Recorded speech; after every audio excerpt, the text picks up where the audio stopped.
and welcome back to HubSpot Radio Season 5. This season, we are talking about the circular economy, all things digital and technology. Today, we're really excited to be joined by Dave Mackerness, who leads the customer success team at Kaer, where he's responsible for delivering Kaer's brand experience across their regional air conditioning as a service portfolio. As an advocate for the circular economy and the product as a service business model, Dave regularly shares his experiences for those looking to transition to this disruptive business model. We had a great conversation where I learned just how fascinating air conditioning really is. Whether it's as a service or not, I feel like there's so much to talk about on this subject. But specifically, the product as a service business model seems like a core part of this circular economy. Yeah, I 100% agree. And I think it's really interesting that, as you said, air conditioning is interesting, as if before this, the idea of having this conversation, that might not have been true. But also really interesting, but like you say, the thing that Dave describes really well is how the servitization or this business model, product as a service business model, completely changes everything about, because the underlying mindset changes, it changes everything about the business, I think. Another great example is, his job role was customer success lead, which is maybe not the sort of thing you would hear from a traditional air conditioning or old school business. So it's really cool. And the thing to tie it back to the circular economy, and I guess my personal interest, there's all these other benefits and the business goals and everything. But for me, the real core benefit of this business model is it aligns the customers, the buyers' needs, and the businesses, the vendors' needs, and in this case, definitely the goal of being more sustainable, energy efficient, less materials, and just generally better in every way. Yeah, he talks about that holding the core of this business model as sustainability and how that really helps to frame everything else around that there isn't a separate arm of, okay, so let's also think about how we make this business sustainable. It's actually right in the middle of how their business is functioning, and that changes everything, really. It was really inspirational to hear about that, actually. I agree. And so, without any further ado, let's meet Dave.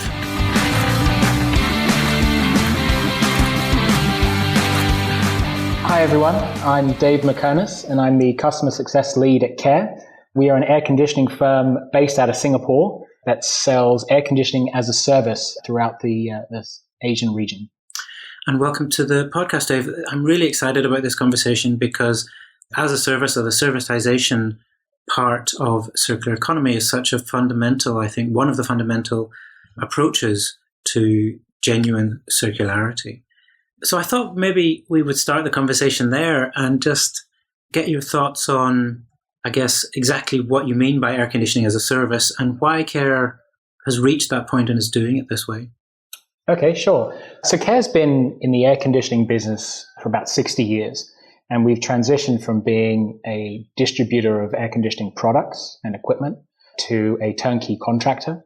And we work in the industrial space and commercial spaces, so we don't do residential air conditioning. And about 6 or 7 years ago, we had the idea to move away from the traditional turnkey model where we are being asked to design and build systems for data centers and shopping malls and servitize air conditioning. And the reason that we did that is because, our customers were buying something from us that they didn't actually want. They were buying air conditioning equipment and air conditioning assets, usually at pretty hefty prices, so that they could deliver environments to their customers and then they could run their business. So if you think of, a data center as an example, they need the climate and the cooling so they can run their data center. But actually, it's the comfort and the conditions that they're looking for. So what we did is we said, well, if they're looking to buy an environment or conditions, why don't we sell that? So we said, well, if we can sell air instead of selling equipment like chillers and cooling towers and all of that goes into producing the air, that could be a good thing. So we kind of decided to learn from some of the software companies who had servitized their business.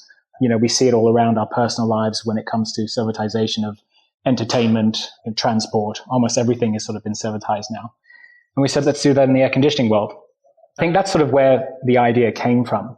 It was kind of led by the customer and the benefits of that model. But when you talk about circular economy, one of the key things that it did was it moved the burden of being efficient and being circular off of our customers and put it onto us as a vendor. And that's something that we are, I guess, much more able to manage because we're an air conditioning provider and it's sort of our core business. So it really helped to sort of move that burden across from them to us and sort of allowed us to think in a more circular fashion because we had a portfolio of buildings that we're looking after and really affect more change in terms of sustainability and the circular economy. That's really interesting. This idea of flipping the switch from in terms of responsibility, which I think I want to come back to, but just to clarify a little bit, this idea of air conditioning as a service, because the infrastructure that you mentioned, the systems still need to be in place in order to sell the air, as you put it. So what does it practically look like for a customer when they are interacting with you? Do they need to already have a system in place and you kind of take it over, or do you provide all those things and then they actually belong to you rather than the customer? How does it work? Yeah, so it works in two ways when you look at new construction versus existing buildings. So for new construction, what we would do is we would design, procure, install the entire air conditioning system throughout the building. We own all of those pieces of equipment in that system, and we pay for the electricity that it uses, we pay for the water that it uses. So essentially all of the CapEx and OpEx that goes into running that system is Kaer's responsibility, and then the building owner just buys air conditioning at a fixed fee or a pay-as-you-use model. If you're looking at an existing building, which actually is much more exciting for us because that's where we can make real gains in terms of sustainability and the circular economy, is what we would do is we go into a building with an existing system and we would buy the assets off the building owner. So let's say, for example, all the chillers and cooling towers are on their books at $2 million. We would write them a check for $2 million and buy them off them. And then we would do the exact same thing. We'd be responsible for that equipment.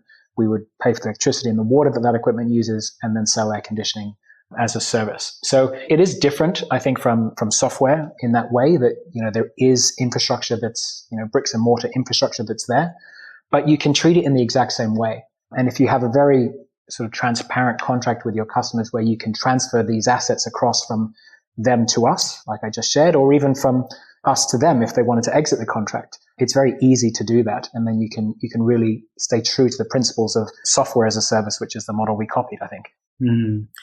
I think that's really interesting. As you say, the software as a service is the model, but in the physical world where you've got these big physical assets, it necessitates that change. But I think it's really cool that you've got this, the way you describe that model, it's like it's really clear and really simple. We buy the assets, the machinery, and then we manage it and sell you the air. And basically we could just end the episode there. That's the whole conversation, right? It's sort of really simple in concept. But coming back to the other thing that I think, or the sort of the first most powerful impact of this, in my opinion, is what you were touching on there when you said it sort of moves the responsibility. So can you tell us a little bit about what that means for you and Kaer as a business and why that is interesting? So when you move that business risk of running an air conditioning system away from, let's say, a real estate business and move it into an air conditioning firm, there's a couple of things that you can do with that. The first thing is that we have access to a massive data library. So we went back and tried to look at exactly how many bits of data that we have. And it's a number that I can't even say. It's sort of billions and billions and billions because it goes back about 25 years is when we started collecting data on air conditioning systems. And it allows us to therefore build systems that are sort of smaller and more efficient compared to what people generally would build if they were using a rule of thumb design approach. So it allows us to sort of build less and build things that are more suitable. But also the business model allows us to remove the risk in building smaller. So what do I mean by that? As an example, if you were a shopping mall and you asked a consultant to design you an air conditioning system, you would have to overbuild and over-design because there's all these assumptions that you would have to cater for. So the assumptions are things like, what if it's the hottest day that it's been in the last 20 years? Let's take that as a reference point. Let's assume our shopping mall is 100% occupied. Let's assume the heat load or the air conditioning requirements go up by 15 or 20% because we might expand the floor print a little bit. So we take all these assumptions into place and then we design and build the system. Because we are now selling as a service, we can use data to build exactly what our customers are going to need. And if there is a requirement, let's say it does get hotter, let's say their occupancy does increase. Let's say that they increase their footprint. We can add or increase capacity as they go along. So it's kind of like if you were in the data world, you buy the data you need to store now from, any of the cloud-based service providers. And as your data increases, you pay more for the space that you use. So you can have the exact same feature and benefit in air conditioning. And so, if you look at air conditioning assets across Asia now, depending on what country you look at and what industry you're looking at, 50% of the assets that are there are not currently operating. They're standby or they're over-designed. So you can remove all of that and put that burden of sort of design onto us. And because the business model, the more you use, the more you buy, it allows us to be able to do that without any risk at all for our customers or for us. But also when it comes to the efficiency side of things, because we have a price that we're giving our customers, if we can produce the same amount of air conditioning using less resources, and by that I mean less water, less electricity, and less manpower, then it allows us to increase our margins. So essentially what it's doing is it's aligning Kaer's profit to our customers' sustainability goals, because our customers want to have sustainable systems. So we can therefore invest huge amounts of money into software and technology that allow us to provide the same level of service or better levels of service at a lower cost. This is where we're really excited about the model, because we're not saying we're trying to be sustainable or we're trying to help the circular economy. We're saying that the business model almost dictates that you must take sustainability in the circular economy into consideration, because it drives your bottom line. It drives your profit, which I think is really powerful. It is really powerful. I read somewhere I think it was on your website, that you kind of described, you use the analogy of having a car. And if you or I were to drive it, then, we could go anywhere and kind of the car would function. But if Lewis Hamilton were to drive it, he could get so much more out of that machine. It could be so much more efficient and it could kind of reach its maximum capacity, even if it was just a standard kind of runaround car. And what you're describing as Kaer as the air conditioning experts, with all this data at your fingertips and the experience and the investment that you put into making these systems, means that you can make much more efficient systems. Yeah, right? And I think when it comes to operating these systems, the differences are that stark, which is if you invest the time and the money into running these systems better, you can get huge increases in terms of, efficiency and sustainability. So as an example, most people would assume that when you build a building, over the life cycle of the building, it deteriorates and the efficiencies or productivity within that building and those systems decrease over time. But if you take the driving example, Lewis Hamilton gets faster the more he drives. His car gets better the more he drives. And so we have the exact same requirement here, which is, okay, we ran it in a particular way today, and we ran our portfolio across Southeast Asia in this particular way. Tomorrow we want to run it faster or better. It's very simple change in mindset, which comes from the business model. And I think that's the biggest thing that we try and talk to people about, is that it's not that the engineering is different. It's not that the technology in terms of the equipment we're using is different. It's just that we're bought into a very different mindset because of the business model. And by doing that, it's really software, data, and that kind of passion to drive it faster that makes a huge impact. And I think it's not just an impact in terms of efficiency. A lot of people talk about that when we talk about circular economy and sustainability, but also in terms of delivering an experience to your customers. So we have data throughout buildings which can tell you exactly what the conditions are in very precise terms at every minute of every day across our portfolio. When you can access that kind of data, it allows you to deliver a consistent experience when there are so many dynamic kind of changes going on in the environment or in the building itself in terms of people coming in and out, etc. But you can manage it to deliver that experience 24 hours a day at any point in time, all the time, which is, I think, why some of our customers in the mission critical space gravitate towards the model as well. So when you say the passion to drive it faster, to keep getting better at this, in real terms, that's referring to like research and development, right? So presumably there's a huge amount of the business actually focusing on that. Yeah. And I think if you were to ask me that question maybe 5 or 6 years ago, I would say that our passion and interest in running systems is what differentiated us. And that, that was true then, and it's true now, in that we genuinely are interested in how we can run systems better. But I think we're also, learning that we are only human. And when it comes to running complex systems with multiple components, all of which affect each other, we don't have the ego that says we're better than the machines. And I think it became very apparent that this is an industry which requires artificial intelligence. And we've shown that. So because we have a portfolio of buildings now, it essentially justified us investing in technology. So I think that's another great thing about servitization is, if in the old world, if you're selling project by project or construction project by construction project, it really doesn't justify investing huge amounts of money in artificial intelligence and software development, because each individual project can't justify it. If you're running 10 million square feet of space across Southeast Asia and expanding into India, it kind of justifies investing in this stuff. So we built an artificial intelligence platform called Bricks. I think it was 2015 or 2016 we launched it, that can basically be applied across our entire portfolio, so that all of our buildings are learning from each other and operating autonomously. And I think, the analogy we use is it's kind of like the autonomous electric vehicles. When they come into play around the world, it's going to have a huge impact on customer experience, but also cost to deliver a service.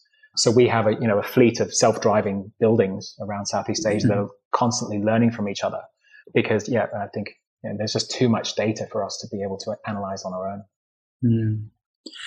The reason for that, and going back to the theme that you've been emphasizing all the way through, the reason that is possible is because of the business model. If you roll back 50 years or whatever, the building the machine once and selling it and then going and selling the next one would have been the business, right? That's the linear thing. That's what it is. And the only way to optimize that is to sell more things. It's in direct competition, I guess, to the needs of the customer in many ways. It's a sustainable disaster. And it doesn't open up opportunities like you've just described to create these really interesting, innovative, as part of the business. Yeah, I think the way that we break it down at Kaer is it's a difference between business model innovation and business model disruption. A lot of people will look at business model innovation, and I think servitization is innovative because it drives a better customer experience. So that allows you to step change what you're doing and get incrementally better. However, once you've done that, you then have scale, and scale is what unlocks business model disruption, because that's what allows you to justify spending huge amounts of money and time and resources and focus onto technology and software that improves your customers' lives. And you see it if you look at any of the sort of case studies out there around software as a service. Music as a service is a really great one. It sort of shows, and actually transport as well. So, the Ubers and Grabs of this world. If you see how they've improved our lives so far, I would say that's business model innovation. Now that the scale that they've got, and if I look at the car market as an example, these guys are now responsible for the largest fleet of cars in human history, and they are investing millions and billions of dollars into autonomous vehicles and electric vehicles, because that's going to allow them to provide better service level to their customers and reduce their cost. You think about we use Grab here, I guess globally. Do you guys use Uber or do you guys use Lyft? I think are the other ones. Yeah, Uber is probably one of the most common ones here. Yeah, so I think Uber. So when you book a car, I imagine, depending on where you are, about 50% of your cost is the driver. These guys have come out and said everyone can be a taxi driver. And, in about 2 or 3 years' time, when they move to autonomous vehicles, they're going to say the exact opposite, which is no one needs to be a taxi driver. It's really going to be a huge disruption, which I think they should look at. But if you think about that, if you can reduce that amount of cost by so much and have a better level of service, it's extremely disruptive. And I think when you move to that business model innovation and then business model disruption, the old way of doing things just cannot compete. When was the last time you bought a piece of software that wasn't as a service? I can't remember the last time I did that, because it just could not compete with that level of disruption. Yeah. And I want to come back to the question of sort of unintended consequences that you were sort of starting to touch on there with Uber. But before doing that, just to go back a little bit in time. So you've got this, as a business, you've started this journey of this new business model, and the mindset's changing and these opportunities are opening up. At the same time, then, to the point where you're developing an AI platform to understand and optimize and create opportunities you just described, is that as a business where you were kind of needing to learn a new set of skills as well as Mindchef skills. You're now looking at, well, we need to understand how to track this data even more, how we need to analyze it, how we need to display it. There's the kind of the software and everything related that's changing within the business. Was that a big shift? Was that a difficult process? Yeah, it was. It was a huge shift. So, we had been collecting data for 25 years, but we had been using it to inform our engineers and allow them to make better decisions. But we hadn't moved into the world of, data scientists, analysts, and big data and artificial intelligence until 2015. And it is a completely different industry. So, we had to attract people who, would otherwise be working at Google or Amazon or some of these other companies. And we have to attract and compete with Silicon Valley companies to bring them into air conditioning in Singapore, which can be difficult. But I think what was great about it is that these people that work in data science, they are industry agnostic almost, because data is data. And I remember vividly, a guy walked into our office, and I wasn't aware that we were moving into this. And this kid walked into our office, and he came in at sort of 10:30 in the morning when you're supposed to be in at 8:30. He had shorts on, he hadn't shaved, he had scruffy hair. And I remember saying to one of my colleagues, like, who is this guy? And they said, oh, I use a different name. This is Brian, who came into our office, and he's going to be working he's a data scientist, and he's going to help us optimize our systems. And I said, okay, well, in that case, he should probably dress appropriately, come in on time, and I'll go take him to some of our sites. I'll show him what air conditioning is. And they said, no, he doesn't need to go. And I said, of course he needs to go. Unless he's an air conditioning person, how is he going to possibly help us unless he understands our business? And they said, you don't understand. He doesn't need to understand our business. He needs to understand the data. And he helped us build this artificial intelligence program that we're using today. And it beats all of our efficiency metrics every day. And he, never looked at a chiller. And so it was surprising how easy it was to bring this discipline into, our more traditional air conditioning world, which is really heartening. You just have to really jump in and do it and realize the importance. But I think the other thing around data is that in the past, we had used data to run equipment better. And I think although that's important for us as a business, it wasn't important to our customers. If I can run my business more efficiently, what's that got to do with my customers? Now, of course, I can give them a cheaper price if I can reduce my cost, but that's a very transactional benefit. And where we moved to about 2 or 3 years ago is saying, okay, how can we use this data to be more customer centric and drive benefits for people in our spaces? And let me describe what we see as a potential future of this technology. So there is facial recognition and spatial recognition technology widely available. It is very easy to integrate these sorts of systems into air conditioning control systems. So as an example, if you scanned your face on your mobile phone and you said, I like it to be 22 degrees and I have asthma, or I have a breathing condition which requires a better air quality for me within my space. That technology is available. That can then feed into an air conditioning system which could know where you are in a building. So if we had facial recognition, or if we had other ways of finding where you are in a building, which there are many, then I can essentially deliver a customized service level to you in particular. So if you want 23 degrees, it gives you 23. If you want 26 because you like it to be a bit warmer, then you get 26. And this can all be done automatically without you having to change a thermostat or call up your building manager to say that you're too hot or too cold. You could also have hierarchies where if I've got 6 people in a small meeting room, it takes an average of what they all wanted and then gives them the average. You could say there's a hierarchy that's the most senior person, whatever the boss put is the temperature or the conditions he wants, that's what he gets. You could also increase air changes or look at your filtration if there's someone in your building that has a breathing condition. You could overlay other data. So for example, there's outdoor air quality. So overlay that data and how do you manage the amount of fresh air coming into a building? You could update that with, just as an example, we don't do this yet, but the technology is available that if you overlaid, let's say, COVID prevalence across your portfolio, and if there's more prevalence of COVID in a particular area, maybe you increase fresh air and reduce air circulation. Maybe you reduce the velocity of the air traveling in the space, so you reduce transmission. Maybe you put in different air treatments. And it can all be adaptive depending on all these external factors. And so that world I've just described to you is 100% possible. The technology is there today. It's not It's not sort of sci-fi. It's not 10 years in the future. It's available today. And it's just a question of how do you use data to give those benefits to your customers in those personalized environments and space conditions, which is I think what we're excited about these days, as opposed to running your equipment better. The story you told about Brian, that was a great example of disruption, as you mentioned, not just necessarily within the business model, but also kind of socially within business environment. It's a whole different level of work that has to be done that kind of takes a different set of skills and experience and brings with it a whole different kind of culture. So I think that's a really interesting part of this evolution of a business model. And I think a lot of that comes from the values that we have of always improving. So I think everyone at Kaer has this culture of, people talk about fail fast, fail, but fail fast.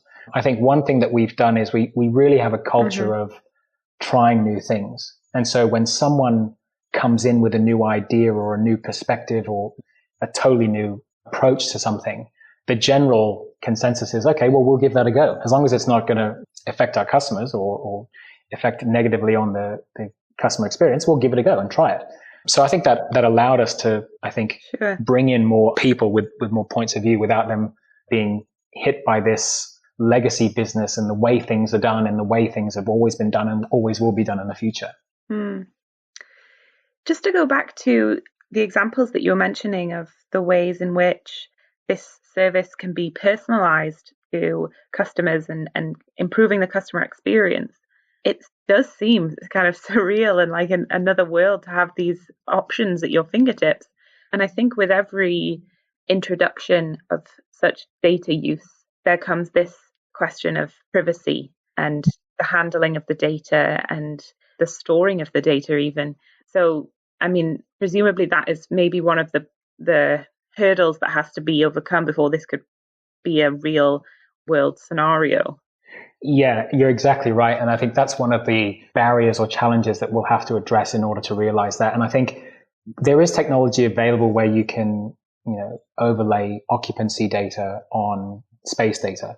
So if you don't personalize, but you essentially run your systems better depending on the number of people, then you still have a bit of rule of thumb. You have to say generally people like it to be 24 degrees or 23 degrees. So you can do that. But when it comes to, if you want a personalized environment, you will have to somehow tell the system your personal preferences. And so what we're doing at the moment is, you're right, not going into people giving their personal preferences because we haven't overcome those challenges yet. But we are treating a global community within a building as a singular entity. So one thing we have looked at is, how do I run my systems for the sort of the global minimum of complaints, I'd call it, which is how do we make the most people happy as opposed to responding to individual people saying they're too hot or too cold. And if you use a data-driven approach to that, actually you can improve your complaints or your people that aren't comfortable by about 50% just by going to a data-based approach as opposed to a reactive approach. I suppose that's 50% fewer people who would say that they were uncomfortable. Yes. I'm intrigued actually just from a kind of social experiment perspective as to how that works out in terms of, maybe people who are lower in the hierarchy of the company, if they're less willing to say I'm uncomfortable in this temperature, or socially. I think that's a really interesting question. Yeah, and I think also it depends. The feedback that you get, there's always a bias, especially in this part of the world, towards feedback around it being too hot versus too cold. So if you look at the data generally, the complaints you get in a building are 50% of people are too hot, 50% of people are too cold. And most people would say, well, okay, that's a pretty good mix, right? I mean, you've got the right set point if that's the case. But actually, if people are too cold, it's very easy for them to put on a jacket or a cardigan. If people are too hot, there's nothing they can do. So they are more likely to complain if they're warmer. So actually, although you think you're in the right zone and it's 50% too hot and 50% too cold, if you dive a bit deeper into people's behavior, actually you'll find there are more people that are cold than there are people that are hot. They're just not complaining.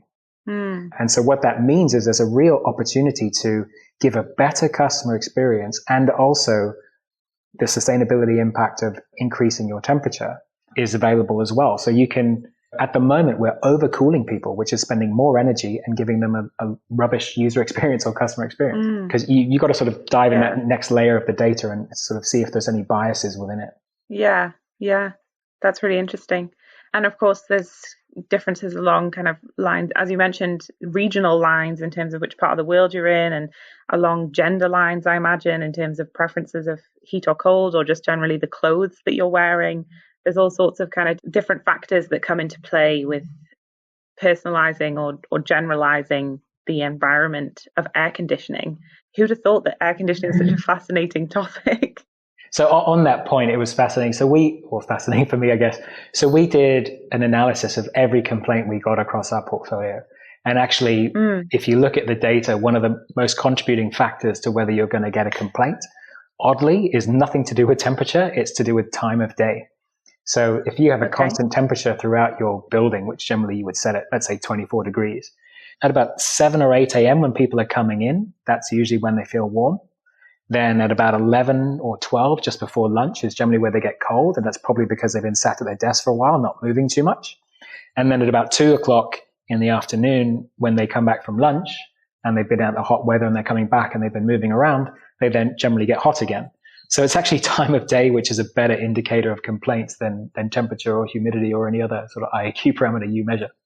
It's really interesting to me that, like the point you were making there, Emily, the conversation about air conditioning is at this level. It's about the people and what temperature people like, and measuring that rather than how efficient is our cooling, where should we put our extraction fans, rather than fairly old school. I think that's really fascinating.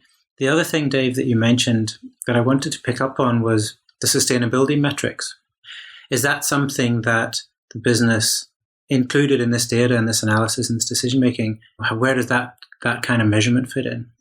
So, I mean, a lot of companies are seeing sustainability as sort of a key impact driver for their business. And I think it's becoming more important for their customers and also their employees and their team members. And I think as time goes on, sustainability will only become more important. And so what people are doing is they're starting sustainability divisions or other departments which look at sustainability. And they report on it, which is great, and they create more awareness around it. But generally, it's seen as almost a side interest, which is a requirement, as opposed to being baked into their business model. And what we said is, okay, if you're looking at a metric of sustainability, what are you using? Are you using reduction of carbon emissions? Are you using reduction of energy consumption? What's your metric?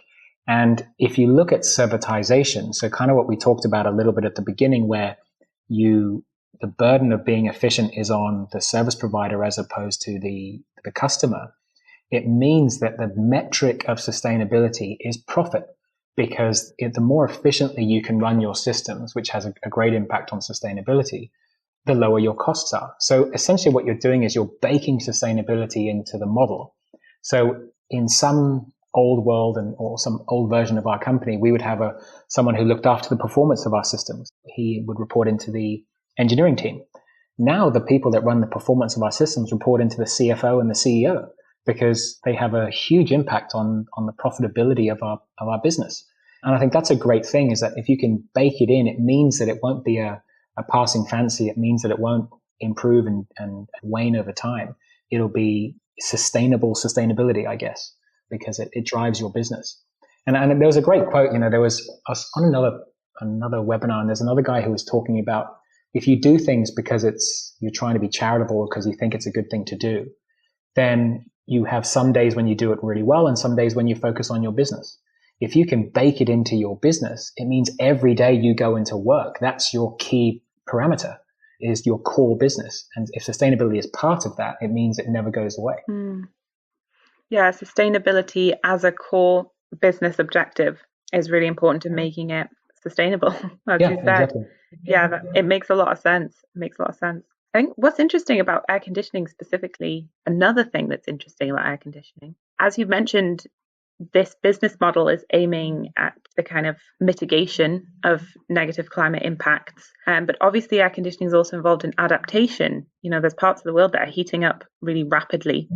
And also in those parts of the world, the economy is changing in a way that more people are kind of working in office buildings and There's a lot of really rapid development happening in those parts of the world. How is the industry changing in that way in terms of this changing climate that we're in?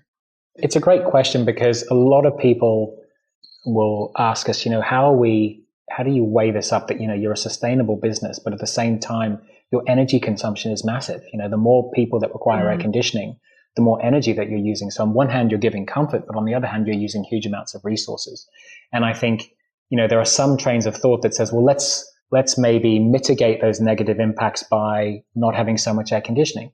And I think asking people to compromise their lifestyle or quality of life or productivity of business for an environmental impact is noble, but is not sustainable. As in, you're not going to have most people signing up to that or most businesses. If you can say to people, you can use more air conditioning and you can have it in a sustainable way, that's a much more sort of appealing message for us. And so we've actually looked at, and we've done this to give you an example of a business park that we did in India. And this business park is adding huge amounts of jobs to the area. They house a corporate office. There's an education block. There's automotive factory. There is a engineering company which makes lighting and control systems for the automotive industry. So it's a huge business park in Pune, in India. And that's great, but they all require air conditioning and they have servers and stuff, so they need quite a lot of air conditioning. And we said, well, what if we did our model and we did air conditioning as a service? And what if we daisy chain that with water and solar energy as a service? So buying solar as a service is pretty popular now. So we actually daisy chained the as a service business model for our resources. And we used our technology and our software to reduce our energy consumption as much as we can. And actually what we managed to do was the electricity and the water that is captured on site through solar panels and water capture is actually net positive when it comes to running our air conditioning system. So we actually produce more energy on site through solar panels than we can use, and we can sell that back into the grid. If you look at that business park, it is 100% net positive in terms of air conditioning. So if you ask yourself, okay, well, is there a negative impact which you're mitigating? Well, if you put this business model in and you really use the power of this business model, you can have a positive impact. So you can have more air conditioning and actually give energy back to the global supply chain than you were using. Yeah, I mean, the world is quickly becoming too hot for humans, really. So I feel like air conditioning is a must. It's one of those things that we have to learn how to do better rather than to do less.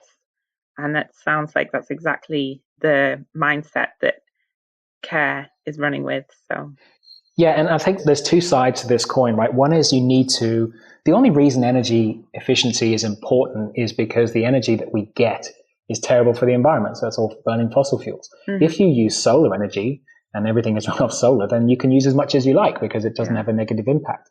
So I think the two sides of the coin is we have the responsibility as vendors in the built environment to reduce the energy consumption as much as possible. And then we also have the responsibility to outsource to renewable energy sources to use within our systems. And if you can marry those two things, if we can bring down the energy consumption, if other vendors can bring up the renewable component, as soon as you get parity on those two things, then you've got a net zero system. And I think we just need to get there as quickly as possible because we're, as you see in the news, we're running out of time pretty quickly. Yeah. So I feel like we've barely scratched the surface. As so often in this season, we get some really interesting conversations and we barely scratch the surface. We get to some interesting things, but we run out of time. So there's so much there that's just amazing. But there is one thing that I would like to, one final question I'd like to put to you. And I guess that is, why are you talking about this publicly? Why is this, the business model and the concept, a story worth you sharing? So I often get asked that, which is, if this is your secret sauce, if this is your IP, why are you sharing it with everybody? And I think the realization we had at Kaer was that this is not secret sauce and it wasn't our idea. It wasn't an original idea. If you look at the idea of servitization, we stole it from Spotify and Netflix and Amazon Web Services. Everyone is using this idea to disrupt their industry. So we just looked across and said, why don't we do the same thing? And so it's a really powerful business model that we believe in. And I think when it comes to making a significant impact and achieving some of these things that we've been talking about in terms of customer experience and sustainability and the circular economy, the more people that do it, the better. We don't only want more people buying air conditioning as a service, we want more people offering products as a service because we want to use those services and not buy products. So, we're a huge advocate for the business model. We run all of our data is in cloud-based services. We try and buy solar as a service as much as possible. Even office furniture and equipment, we're seeing how can we servitize that and buy that as a service. And we just feel that it aligns the sort of priorities of the vendor and the customer so well. And then the side benefit is the sustainability and the circular economy. So we kind of just believe in the business model, and we don't think it's IP because it's not our idea. We stole it as well. In fact, the first example we found of servitization was, I think it was 1906 in the US. And it's a story we tell around G.W. Maxwell, I believe his name was. So you can all Google it now and see if I was right. And he invented the milk carton. And he said to Americans, I think it was in San Francisco, he said, you don't need to own cows anymore. You can just buy milk. And that is servitization. Don't own the cow, just drink the milk. So we stole it from him. So I think it's only fair that we try and share it as much as possible. And to such an extent, actually, that our vision as a company, as a business, is actually to make air conditioning as a service the model of choice. It's not about us in particular. It's about that business model and the impact that it has on our industry. Outstanding. That's another thing that I think is amazing. And as an inspiration, as a sort of purpose above and beyond all the other things we've talked about as well. I think that's another really inspiring thread to the story that you're sharing. And I think if there's one last thing I would say is that there's nothing in this world that cannot be servitized. And if we can servitize air conditioning, these huge, massive pieces of equipment and systems within buildings, then you can servitize anything. And there's nothing that's off limits. I always encourage, if you are a consumer of any products, demand that it be servitized and try and buy it as a service. And if you are a producer of products, servitize it immediately. Otherwise, somebody will, and you will go out of business. Yeah, that's right. That sounds like a challenge for everyone out there who's offering a product. Offer it as a service. Thrown down the gauntlet. Absolutely. So thanks again, Dave. Really appreciate your time. Just finally, for anybody who wants to find out more about the things we've talked about and more about Kaer, where should they go? You can jump onto www.kaer.com, so Kaer.com, or follow us on LinkedIn, actually, which is a great way to see some of the things that we're doing in terms of our software, our artificial intelligence, and our portfolio. Get in touch. Wonderful. Thanks again. As usual, we'll put those links on happyporchradio.com in the episode show notes. Thanks again, Dave. Appreciate your time. All right. Cheers, Barry. Thanks, Emily. Thank you. You can find notes and links from this episode, plus a full transcript at happyporchradio.com. If you are enjoying the show, please take a moment to give us a positive review on your favourite podcast app. Thanks for listening to Happy Porch Radio.